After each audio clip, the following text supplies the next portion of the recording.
I don't necessarily consider myself a TV star. I love being a part of MasterChef, and I love going on all the shows that I've been fortunate enough to be a part of. But I just want to cook, man. My name is Shaun O'Neale. I am the winner of MasterChef Season 7, the author of the cookbook My Modern American Table, and recently became a first-time restaurant owner, executive chef of La Raya, Las Vegas.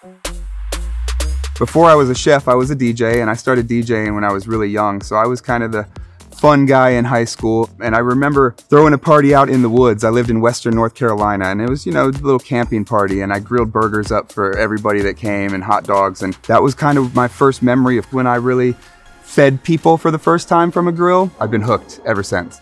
The biggest influence for my career, for my food, for my life has been my trips to Italy.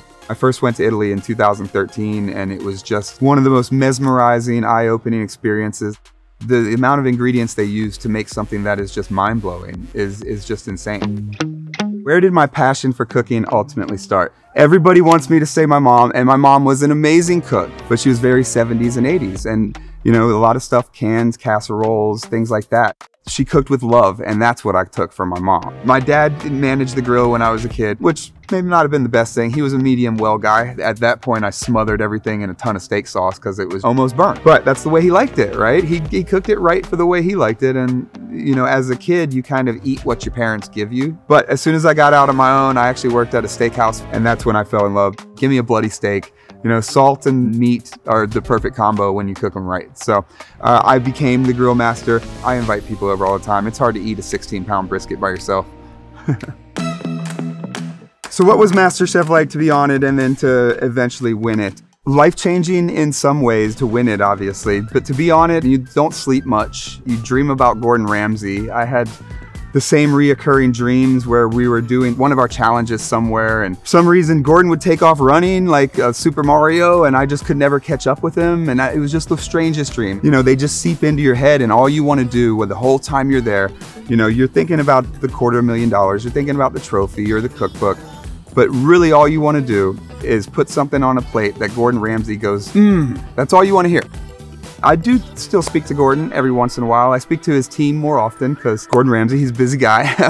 Hopefully he'll be coming in to dine at the restaurant, but you know, he's such a great mentor. And for me, the biggest thing that I've learned from him, you know, besides the food, it's how to treat people. And that's crazy for a lot of people to hear because you see him on Hell's Kitchen, you see him screaming at people, but when you see him in his restaurants and the way he interacts with people, it's completely different. It's uplifting. He's really motivational.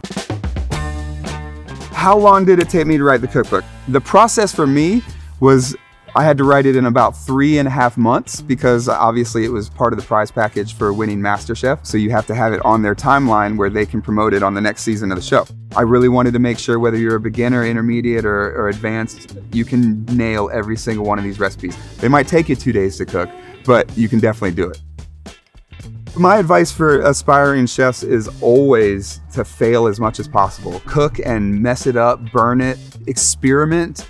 If it tastes gross, don't give it to anybody, you know, but you need to know that information. For somebody like Gordon Ramsay, for example, he will work on a dish for 2 years before he puts it on a menu, right? So how many mistakes do you think he has in those 2 years? Doesn't happen immediately. So fail as much as possible.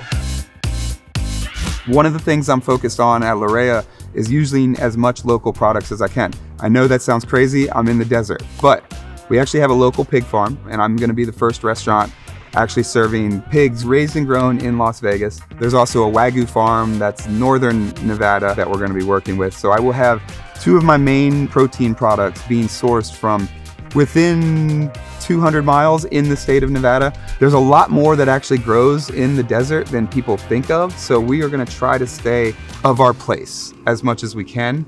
Obviously I can't get oysters from the desert, but I think Italy has taught me to kind of bring that of my place to the restaurant in Vegas. So now that I'm at the restaurant all the time, I mean, it's consuming my life in 15, 16 hours a day sometimes. It wasn't easy to make time to grill, especially to smoke foods. My Pit Boss Platinum grills have really made it so much easier for me to really have great barbecue at home again. Being able to throw a brisket on and go down to the restaurant for a few hours and bounce back and forth, it's completely changed my at-home grilling and smoking life. You throw it on, you forget about it, right? You don't have to bring out the lighter fluid or the little charcoal starters, which ultimately will change flavor. I mean, don't ever use lighter fluid. That literally makes your food taste like gas. With Pit Boss pellet grills, you don't have to worry about the wind catching some embers. All you do is hit a button, turn it on, set your temperature. You still get true wood flavor. You still get that traditional barbecue outcome. It holds a perfect consistent temperature. So if everything that you do is going to come out the exact way you want it every single time. What state does barbecue best?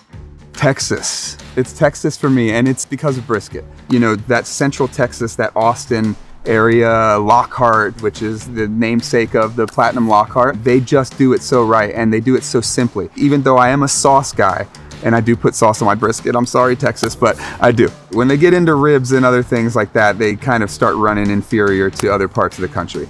But like I said, I am a brisket guy, so that's why I go with it. That's a great thing about America, is each place does kind of have its specialty, but you know, brisket's the king of barbecue.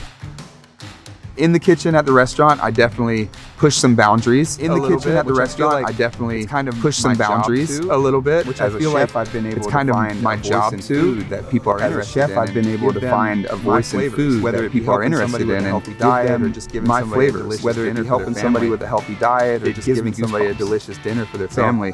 I wouldn't change it. It gives me goosebumps. So I wouldn't change anything.